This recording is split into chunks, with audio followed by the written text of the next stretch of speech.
Hello, good morning, good afternoon, or good evening to all my beautiful Gemini, and welcome back to my channel, Destiny Unveiled Daily. Alright, so today's tarot reading is all about your fate or your prediction for today until the 15th of October. Alright, so we'll see what's the universe, what's the tarot cards, and the oracle cards show you for this week. Alright, so the universe wants to remind you, Gemini, that you are not alone. Everything happening now has a purpose and divine timing. Alright, so let's begin with your tarot messages and see what the card wants to reveal to you, all my beloved Gemini. Alright, the first card is you have the Chariot. Chariot is a victory card. So the card speaks the victory through determination. So that means this week you are taking control of your life and move forward despite the challenges. That means that you are victorious this week. Alright? You're like a warrior on a journey. You're like a warrior from the battle. Won the battle because you are focused and you have the willpower to lead to success. Alright? Matagumpay ka, Gemini, for this week. Starting today until on the 15th. Because you have the bravery in your heart and discipline. Alright? So kahit ano pang nanaisin natin sa buhay, kung wala naman tayong determinasyon at disiplina, wala tayong mararating. Tama? Alright.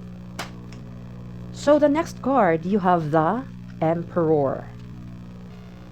Gemini, you have the Emperor energy for this week. Alright? This card represents as you're a leader. You are structured and you have the authority. Right? You are called to step out and take charge and create order in your world. Alright? Ito na ang panahon upang pamumunuan mo ng matatag na may katatagan ang iyong buhay, pag-ibig, pamilya, o negosyo. Alright?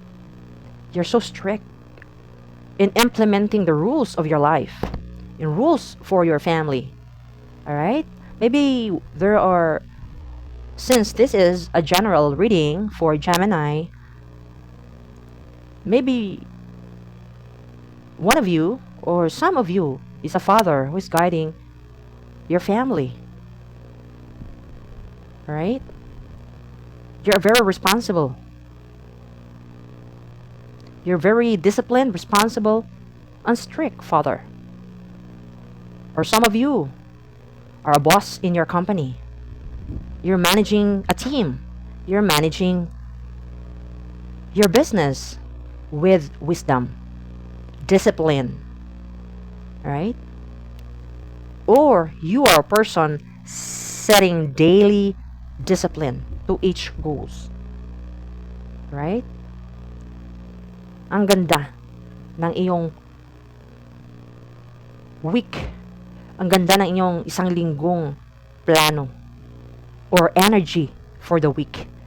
You're very straight headed to your goals because of the Chariot.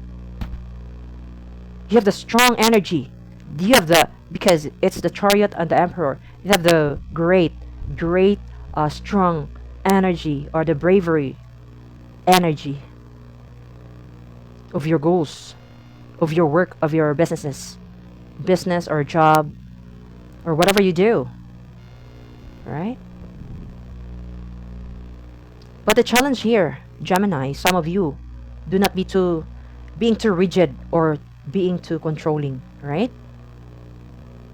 You lead with compassion and reason, not ego. Alright? Mamumuno ka. Ngunit makinig ka rin sa puso ng iba. Right? Mananalamin ka rin. What's the subordinates feeling? Right? We can be a leader with compassion. Right? And understanding to our subordinates, or our team, or our family, our children, our partner, our wife, husband. Alright? Not too much controlling. Right? Next, you have the Nine of Pentacles. This is a beautiful card. This is a sign of financial independence and luxury, abundance, self-worth, stability, financial stability. You've earned your success, Gemini. Correct? So, you're enjoying the fruit of your labor. Wow, ang galing. Very, very excellent card. Ito na ang panahon ng iyong kasiyahan mula sa sarili mong pagsisikap, Gemini. Okay? Kahit ikaw ay nag-iisa sa iyong mga pagsisikap, you can feel the material wealth na meron ka. You feel financial stability. Alright? You have a great job. You have a great flow of your business. You have a great feeling of your financial stability, the security, financial security for the week, because it's all energy, right? Okay, so some of the Gemini, maybe they are freelancers.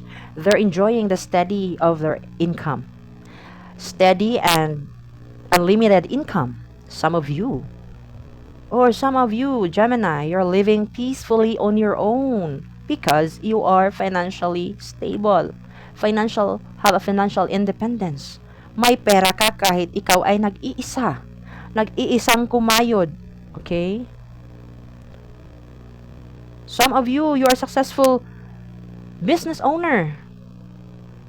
Kasi, may makikita kang pera at the end of the day. Alright? Or some of you, you're traveling alone and you're proudly after reaching a goal. No? You're proud of yourself dahil sa mga pagsisikap mo kahit ikaw lang ay nag-iisa sa mga goals mo in life. But the challenge of these Nine of Pentacles Gemini, you're feeling lonely despite of success. All you have to do, the advice of the universe, is to share your blessings. Celebrate your independence with gratitude. Alright? Ang yaman kasi ng tao ay mas masarap kapag may pasasalamat. You are grateful through sharing your blessings. No? Hindi naman yung ubos-ubos biyaya, no? Huwag yun. Huwag na huwag mong gagawin, Gemini. Kasi yung ubos-ubos na biyaya, pagkatapos niyan, magiging kawawa tayo. Alright? Alright. So next card, you have the Queen of Swords. Maybe some of you are connecting with the fire signs. Sagittarius, Aries, and Leo. Aries, Leo, and Sagittarius. The Queen of Swords, you have a clear mind this week. You have the clarity of your mind, clarity of communication. You have a strong voice.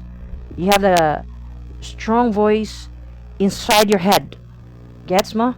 Strong voice inside your head with clarity. This to remind you to speak the truth with wisdom. Okay? Putulin mo with your sword, Gemini. Putulin mo ang hindi maganda.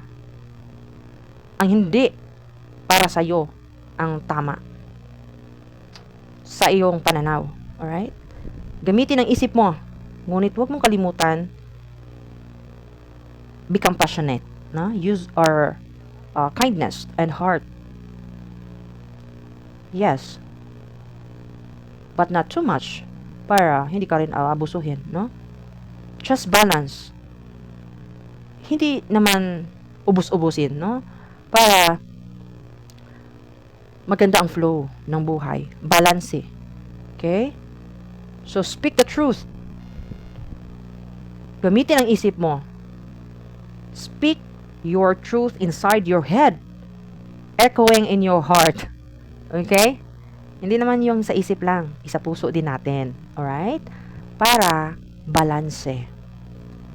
Some of you, Gemini, maybe you're cutting a toxic relationship. Cutting a toxic bonding. Cutting a toxic job. Right? Maybe there is a Gemini who is a lawyer here. You're standing for justice. Okay? If some of you are teachers, you're advising with honesty. Okay? Honesty and truthfully. For some of you, you have a friend who tells the truth, even it hurts. Correct? Yeah. Kasi, sa iba, if you are frank ka, you're telling the truth, it really hurts, correct? Kaya ayaw nila sa'yo. Kasi masakit ka daw magsalita.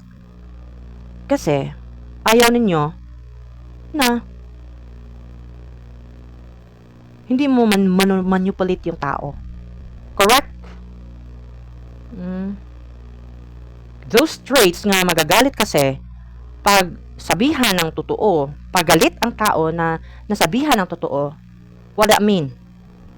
If someone telling you his or her opinion, do not be angry.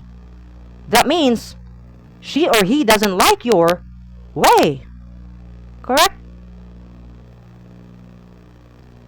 We have our own life. We have our own laws, rules in our life. Do not let your rules give to other people. Alright? If they are not adults, if they're young, fine, that's good. But if they have their own ways in life, do not push what you want for them. Let them rule their life. Okay? Yun lang. Coldness. There's a coldness and emotional detachment here. So, advice of the universe, be balanced of your intellect with empathy. Maging tapat, ngunit be compassionate daw. Correct. If a person is compassionate, kind, do not step on him. Alright? Do not step on her. There must be respect. Be respectful also. No? Para hindi ka rin masaktan. Gemini. Tama. Next card, Gemini, you have the Empress card. So you have the Empress energy for the week. This means that you radiate abundance. You are abundance. You are loved. You are creation. There might be pregnancy, fertility, prosperity, abundance. This is your time to nurture growth in your career, whether in career, relationship, or personal healing. For some of you who was sick, have already healing this week, right? This is symbolizing care and abundance. Ang ganda ng week mo, Gemini, alright? So maybe one of you or some of you are mother, caring for your family, right? Or some of you Gemini are artists creating from your heart. You're doing things with feelings, with love from the heart. No? Or some of you, there's a person manifesting abundance through love. Right?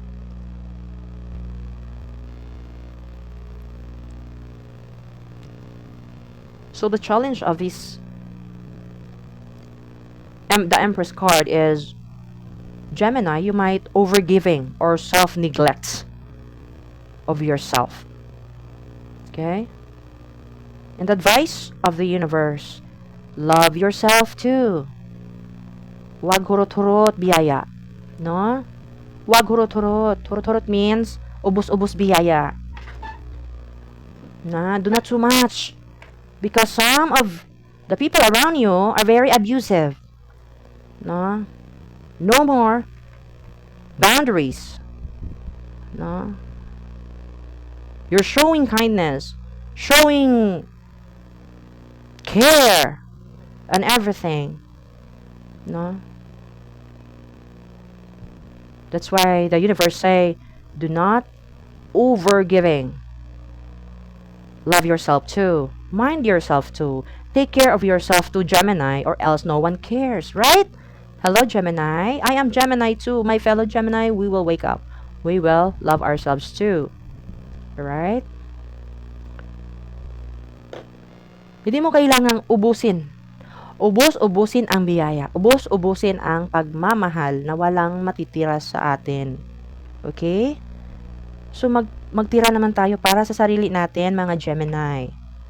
That's what the universe said. Okay? Baka hindi na tayo makagalaw. Baka hindi na tayo makahinga. Kasi nagkasakit na tayo. Okay? Take note. Have you seen the video on the YouTube? Or shorts? No one cares. Nobody cares about anyone. Nobody cares about us. Kung magkasakit na tayo, mamatay tayo. Yan lang. Pagkatapos na parang iyak ng isang araw, tawag pagkabukas, something like that. I will not elaborate too much, right? Kaya hindi tayo ubos-ubos biyaya, ubos-ubos pagmamahal.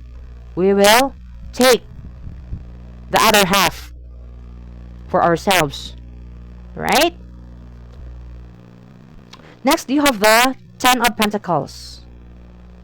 Oh, this is a great abundance, prosperity, great success, happiness in the family of your life, Gemini.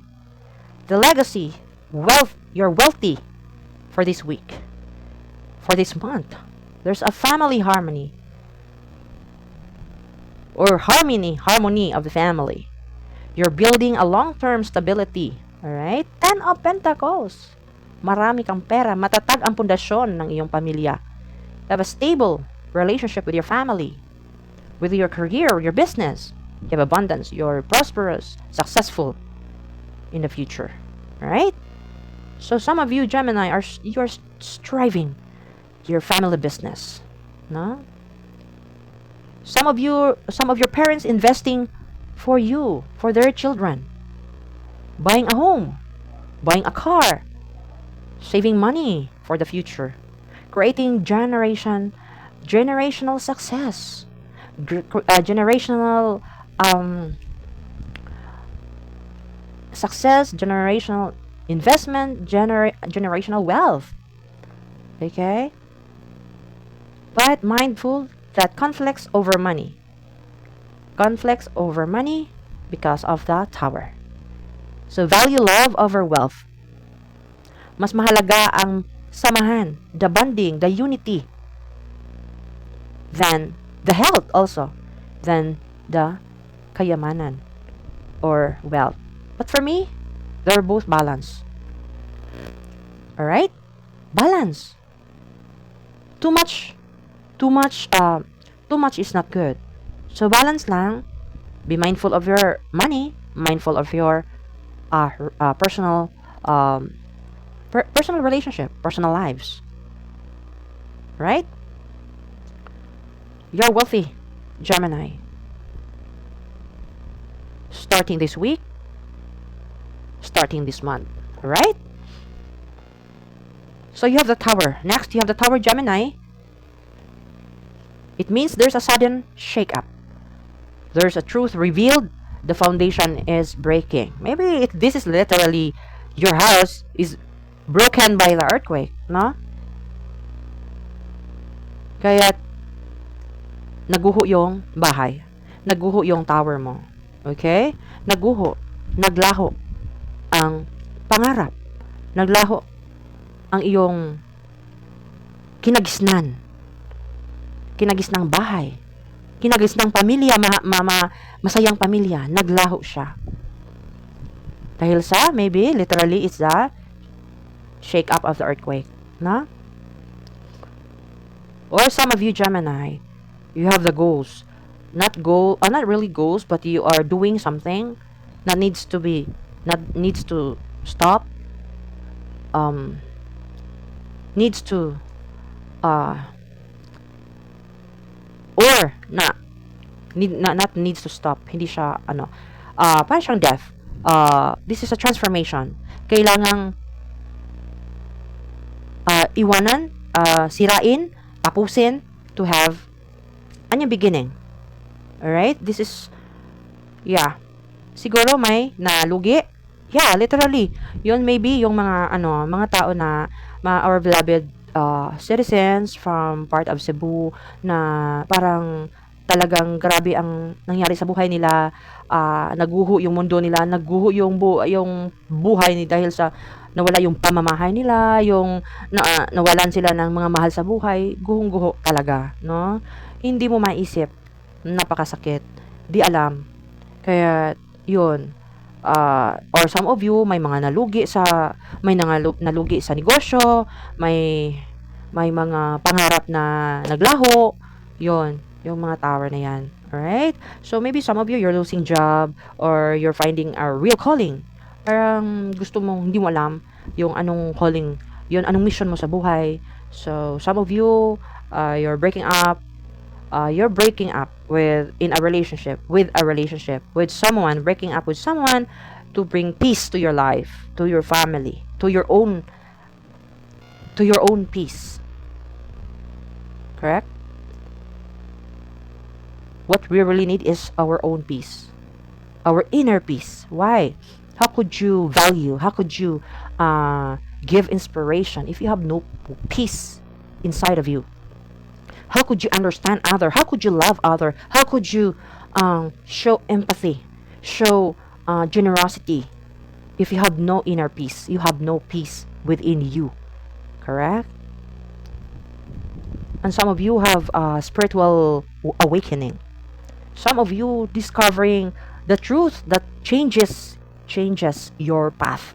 Nagbabago.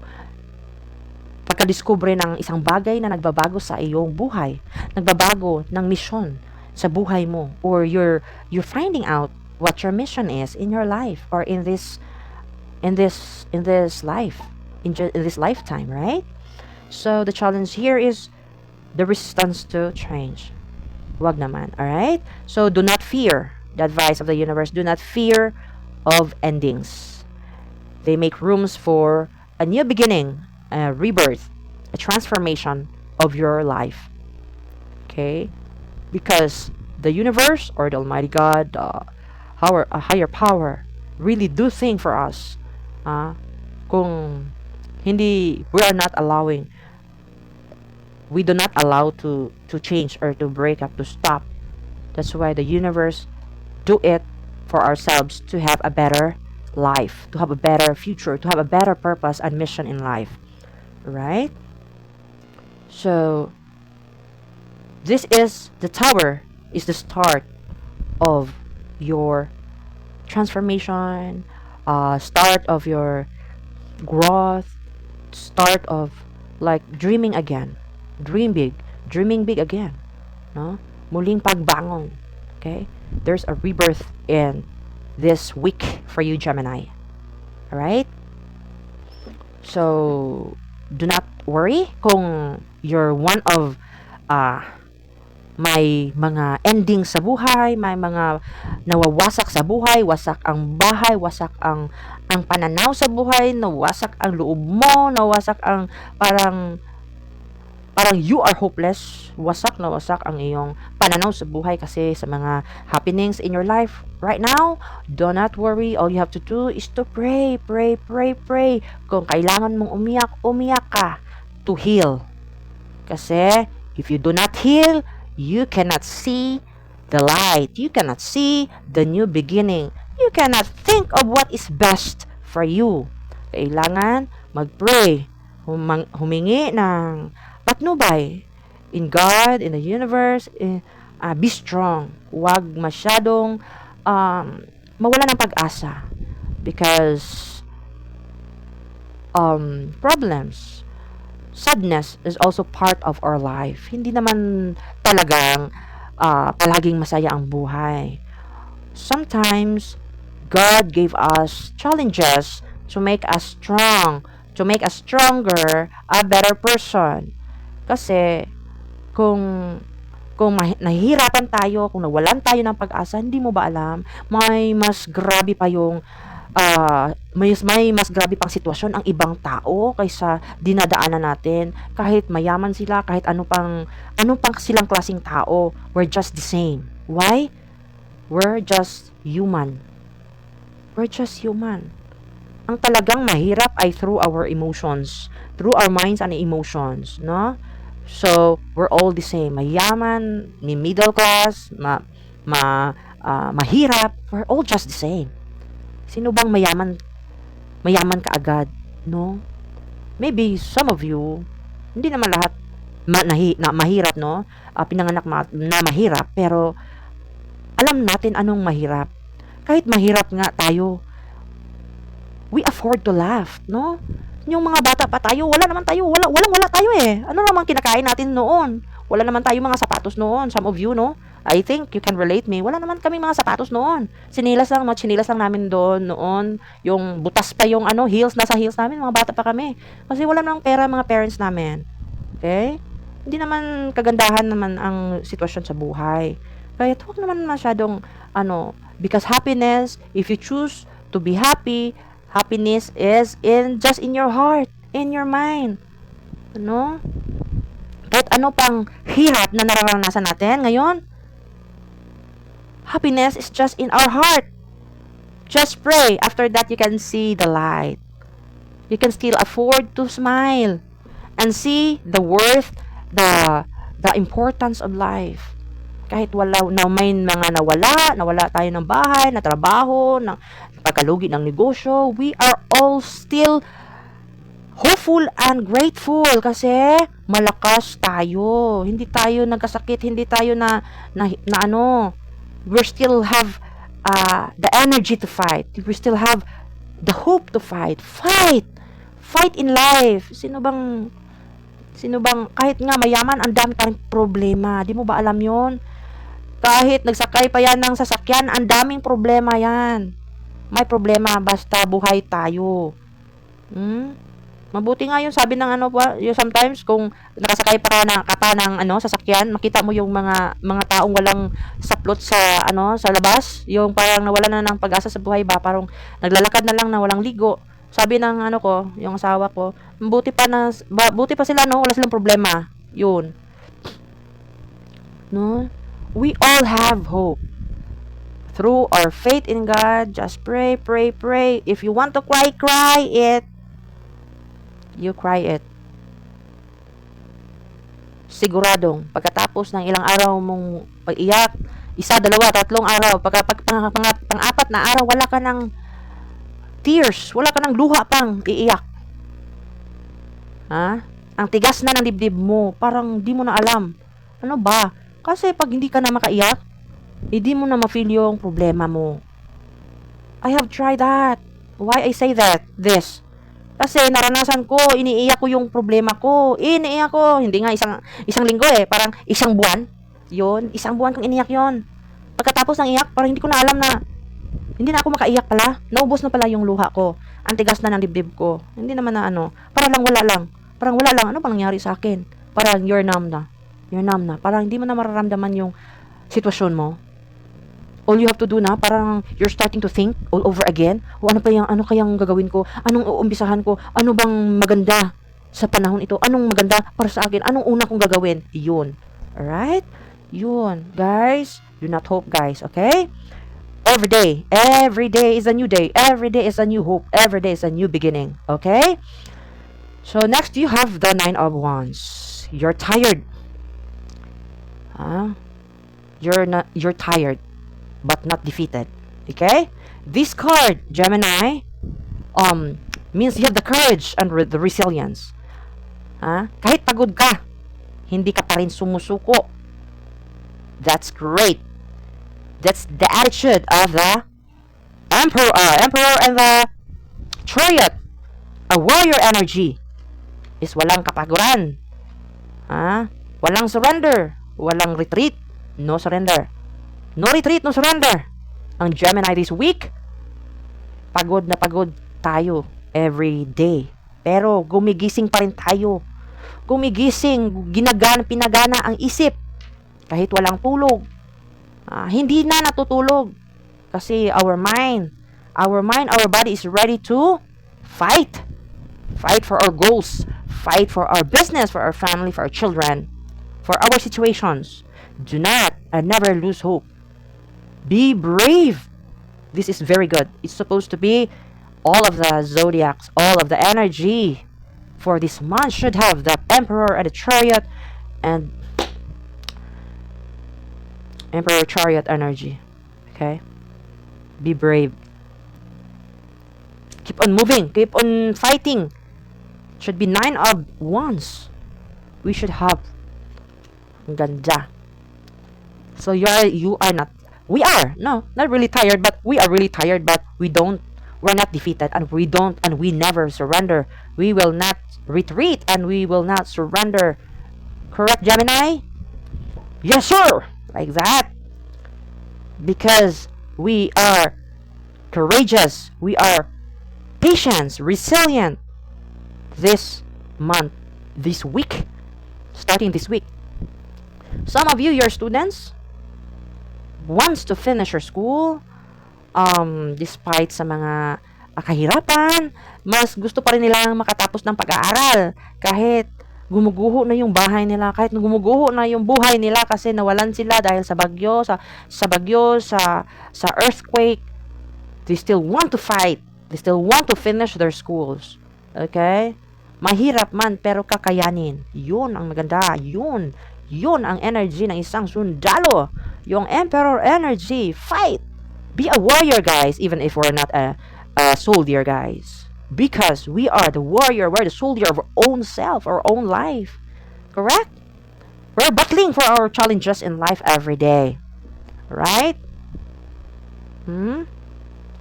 For those Gemini, whether you're a mother or you're a father, you're working multiple jobs. Kasi gusto mong maahon sa kahirapan ang buhay. Gusto mong may ma-change man lang sa buhay natin. For the better. For our own self and for our own family. For our own future. For our own children. Okay? Or some of you, they're battling for sickness. No? Because they want to heal. They want to fight. They want to live. To live, no?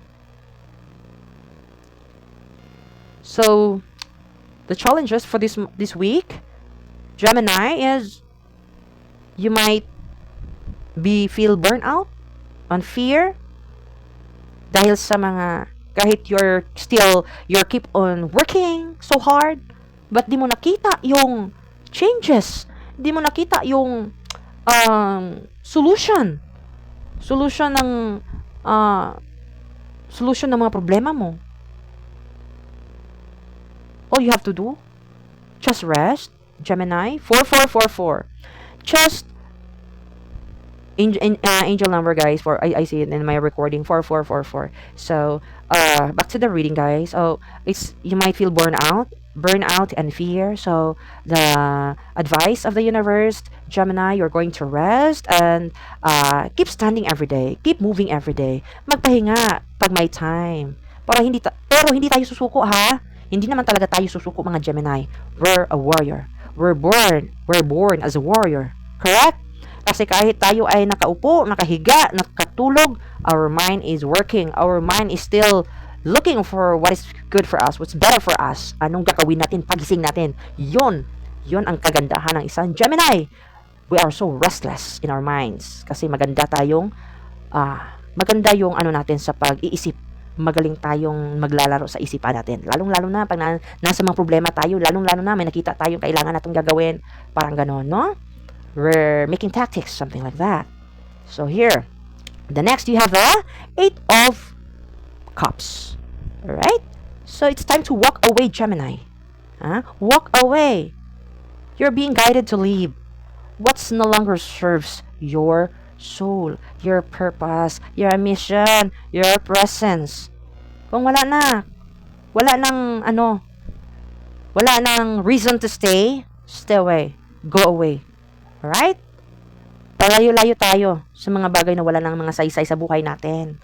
Toxic na. Isang barrier for our blockages, for our growth, for our improvements in life, no? Move on. Find ways. If you are in the situation where you are so hopeless, ang daming problema, di mo makita yung solusyon, go away. Stay away from that place so that you can find what you're looking for. That's what I can say, Gemini. Kasi if you are in that situation and you're still sitting down there looking at your environment, looking around in your environment, looking around you in a mess, you cannot see the light. You cannot see the beautiful surroundings. Go away a little farther and think. You can see what's on your mind. The guidance or the blessings from the universe that will enlighten you. Okay? Umalis ka muna. Palayo-layo doon sa sitwasyon na nandoon ka na parang nahihirapan kang huminga, nahihirapan kang mag-isip, parang puro na lang problema ang nakita mo. Umalis ka konti doon. Palayo-layo gamay. Palayo-layo konti para makapag-isip tayo. Hindi lahat ng nag-iisip tayo, nakita natin yung problema para tayong kanang nalulunod ka sa problema. Kaya parang umalis ka, pupunta ka muna doon sa may malayo na may magandang environment, yung may mga kahoy na magaganda, like manifesting. If you're just walk in the jungle. If you are somewhere out there, para hindi mo makita yung problema, para mag-isip ka, malanghap mo yung hangin, wala kang puro dahon, yung tweet ng mga ibon, yung maririnig mo, kaya para maka-receive ka ng downloads from the universe. Anong gagawin mo sa buhay? Ano ang dapat gawin? What is the first step to do? Kaya sometimes, kung hindi ka lalayo-layo, pumikit ka muna, magpahinga ka muna, kahit hindi ka tulog, just close your mind and think what to do, something like that. Mag-pray ka muna para enlighten, to ease the burden, to lift the pain, okay? At ano pang, kung saan ka man ngayon, kung ano bang sitwasyon na meron ka, yun, just lang. Close your eyes. If you don't like to go away, you want to go away. But you are going to, because this is emotional. Eight of Cups is your emotion. You want to go away. Parang ayoko na. Parang ganun. Yun. Palayo-layo ka muna. Because, why? Just, because you let go. Because maybe there's something that drained you. Drained your energy. Drained your emotion. Maybe it's a toxic relationship. Your situation right now. Kung baka nakaka sa sitwasyon ngayon na napaka-problematic, parang you want to quit na talaga kasi parang hindi mo na kaya, you should move a little farther, move a new place so that you find your peace. Because if you cannot find your peace, you cannot see the light, you cannot see the next opportunity that will come your mind, your emotion, the downloads, you cannot think. Okay? Move to a new place. That's why you go away a little farther. So, do not fear of loneliness. Trust your path, trust yourself. You are walking towards something better if you are going away farther. Do you understand? Umalis ka muna. Humakbang ng palayo-layo patungo sa iyong kapayapaan ng iyong isip. To have a solution, have a peace of your mind and emotion, para maka-implement ka ng bagong ways kung anong gagawin mo, kung ano bang nasa sitwasyon meron ka ngayon. Okay? Kasi, there's an Ace of Wands. There's a new opportunity, new beginning, a new spark, new job. There's a fresh inspiration, a passion from the universe. There's a transformation. There's a butterfly symbolizing a transformation. Can you see the wands? Can you see this seedling? Parang bagong namumulaklak siya. There's a new beginning. There's a new job, new offer, new blessings, new transformation, new beginnings of your life, Gemini. Okay? So you might starting a new business. Better to start a new business. You might falling in love again for those who are from broken relationship. You might writing your first your first story, your diary of what happened to you. Okay? You're feeling excited to dream again. Dream big. Okay? So do not fear. Do not fear of failure, Gemini. Do not fear of failure. Take action now. That's the advice of the universe. The universe gave you the spark of a reason. Simulan mo na bago mawala ang apoy ng inyong damdamin. Your passion. Umpisahan mo na, accept, grab the opportunity while it hot. Strike while the iron is hot. That's what they said. Correct? Huwag mong hintayin na mawala yung para bitong passionate kay ka. You're very passionate. Your willingness, the courageous kay ka. You're very courageous to do it. And you just, tomorrow na lang. Maybe next day na lang, next week na lang. In the next week, wala na. Wala na yon. Patay na yung apoy. Nakapoy na ka. Tired na ka. You feel tired na. So you have change of mind na. It says here, the universe says, start now. Start now. While you are passion is very, what? Hot. You're still passionate. You're courageous. Grab it na. Huwag mong pahintayin ang opportunity. Okay? The next card, you have the Seven of Swords. Beware, Gemini. Beware of deceitful person around you. Mga maro people, mga robber, mga cheater, theft, mga wise strategy. Yung mga mag-ingat sa mga ganon, mga mapaglinlang na mga tao around you. Okay? And be wiser than them. Okay? Be wiser. Or maybe ikaw, Gemini, you're the deaf, you're wiser, you're doing trick to people around you, or what? You're planning something bad. Okay? So you might be having fake friends.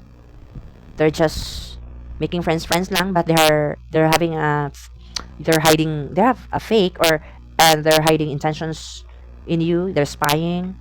Okay? You might have kasamahan sa work. They're claiming your credit, no? Just keep your plans private, your mga plano mo, goals mo. Huwag mong sasabihin yon. Whatever you have, huwag mong sasabihin yon, because there are people who are jealous. They're willing to they're ready to manipulate you, doing tricks on you, parang blackmailing you. Yeah. Avoid them. Cut them. Queen of Swords. Cut them off from your life. Alright? Do not trust anyone, Gemini. Never trust anyone. Because they're just waiting. When they can step on you. When they can manipulate you. When they can blackmail you. No? Act smart. But stay honest, humble, kind. Okay? Yun nga. Yung too much naman, aabusuhin ka rin. Kaya, do not trust anyone. Have boundaries. Right? Nine of Wands. Be also. Be on guard. Leave those people who don't deserve you, who don't deserve your energy. Do not let them outsmart you. Okay? Do not let them manipulate you. Okay? Next card, you have the Two of Cups. There's love. There's partnership. There's mutual trust. Okay? There's a contract. There's maybe engagement. There's an engagement here.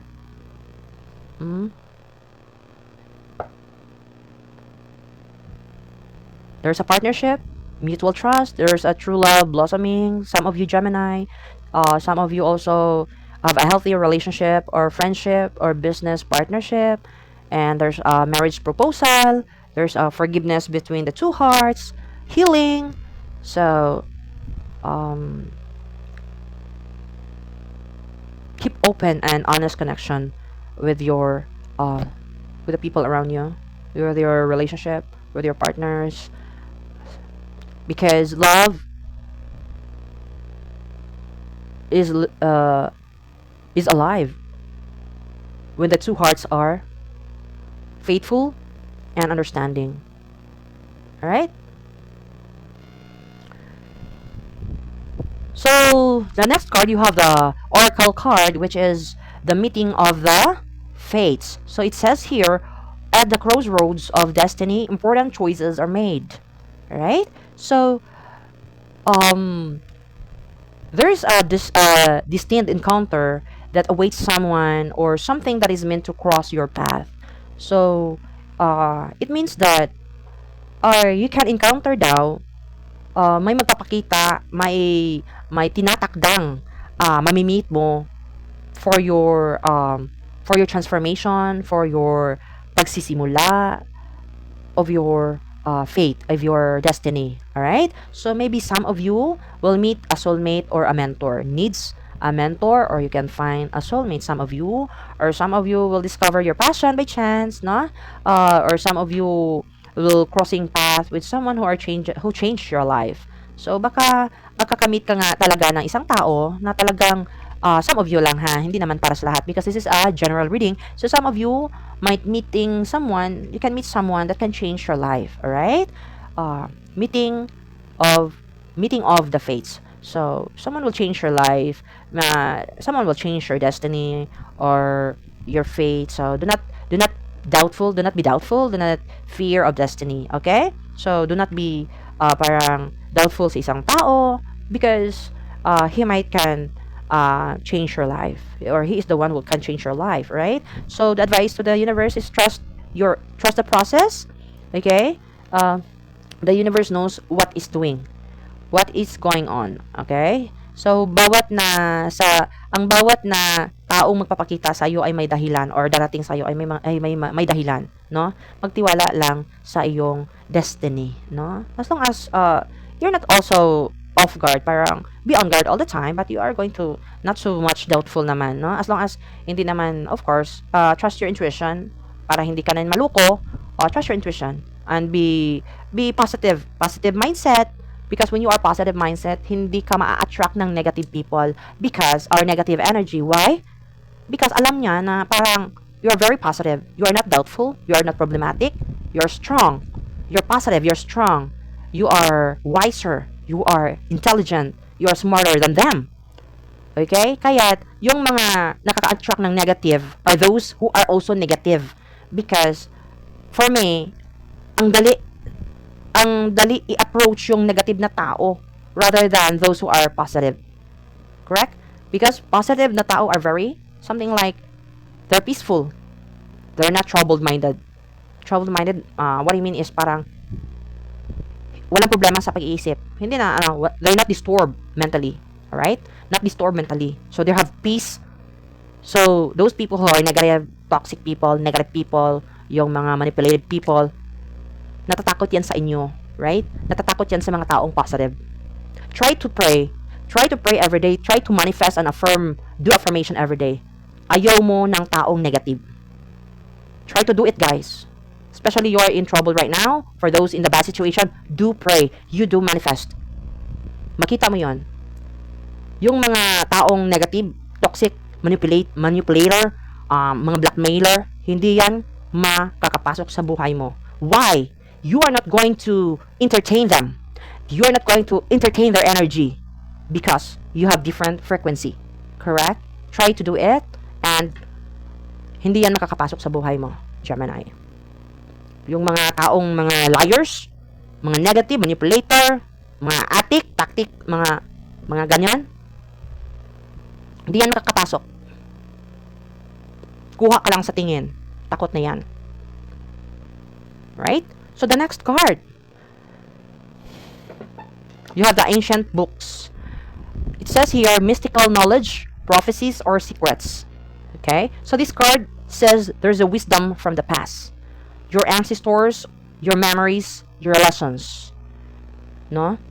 Yung karunungan mo mula sa nakaraan, your experiences from the past. Okay?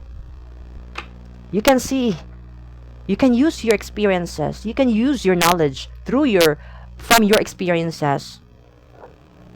Okay? To correct what is right now. If you are in parang you're doing something, learn what was your past. Something like, if you are in a failure business before, your business was failure before, nalugi yung negosyo mo, learn from it. So that means learn from your experience. Wag mong gawin ulit ang ginawa mo from your first business. Or even in your past relationship na failure, wag mong gagawin. Kung anong ginawa mo doon, anong nakita mo sa taong yon na in-accept mo siya sa buhay mo at naging failure yon, learn from it and move on. And change your direction, change your tactics, change your style. Even if it's in a business, a relationship, if your job, in friendship, in bonding, anything that is past experience, learn from it, apply it in your current time, in your current situation. Okay? Not what you did before, but the lessons from it. Na hindi yan mauulit-uli. Okay? So maybe you're learning from mistakes, remembering your roots, reading spiritual texts, going back to kung ano sinabi yun, balik ka na sa Panginoon, something like that. Okay? For those who are in any situations right now, go back to have relationship with God. That's real. Manifestation, affirmation that will enlighten your heart, enlighten your mind. It will give you a positive energy every day. It will give you a positive vibes. All right? So, using the old knowledge to solve your new problems. Okay? Or using the old knowledge to prevent it to happen again, something like that. No? So, ignore the lessons of the challenge is if you ignore your lessons from the past. So the advice of the universe is to reflect, remember, and apply what you've learned from your past. Alright? So ang nakaraan is your gabay, is your guide. Alright? Your past mistakes, your past experiences, use it, be your guide at the present for the future. Okay? And next, the last card, you have the endless universe. So it says explore uncharted territory and discover new possibilities. So there is an infinite possibilities around you. All right, you are connected to everything. Use your head. Gemini is an air sign. We have infinite mindset. We can play our mind for everything. What we are going to do. What are next going to do. Yun. Okay? You are the part. Ikaw ang bahagi na isang very huge, very malawak na walang hangganang universe. Ikaw ang bahagi na isang malawak at walang hangganang universe. Okay? Find your higher purpose, travel, and expand your perspective. Expand your goal. Think bigger and better. Realize your potential. Dream big. Dream without limits. Okay? That's very great. So do not lose hope. There's always a beginning. There's always a way. There's always every day as a new way. So for those who are feeling small or feeling lost or feeling nawawala sa ano, very dim, very doom, very dark, cannot see the light, cannot see the path, remember that you matter. Your energy ripples through the cosmos. Okay? Maliitin man tayo sa mundo, malaki ang ating ambag sa sanlibutan. Okay? We can do big, okay, in this world. Through us, human, can turn a better life, can turn a better world. Okay? So these cards have spoken that the destiny is aligning the lessons and unfolding, and your spirit's mood Gemini is rising. So remember that fate is not fixed, it flows with your choices and courage. Okay? So if this reading resonates, you believe your destiny, trust yourself, destiny is shifting this week for Gemini. Okay? So again, if this reading resonates, like and subscribe to Destiny Unveiled Daily. Leave the comment. Don't forget to subscribe. I told you. Next time, trust the journey and unveil your destiny. Thank you guys. Thank you for watching, and God bless you more. I love you.